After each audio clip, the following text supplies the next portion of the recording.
ভালোবাসা, সম্মান, যত্ন কিংবা টান পরস্পরের মধ্যে সমপরিমাণ না থাকলে সেখানে একতরফাভাবে সম্পর্ক এগিয়ে যায় কি করে?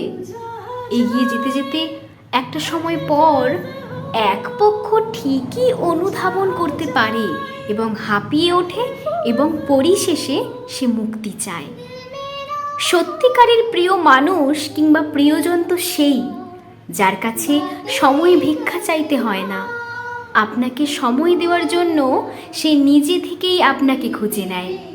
আপনার মন খারাপে কিংবা খারাপ সময়ে সে আঠার মতো লেগে থাকে আপনার পাশে। যে কখনোই আপনাকে একা লাগতে দেয় না, সে ঠিক আপনাকে তখনও ভালোবাসে যখন আপনি নিজেকেই নিজে ভালোবাসতে ভুলে যান।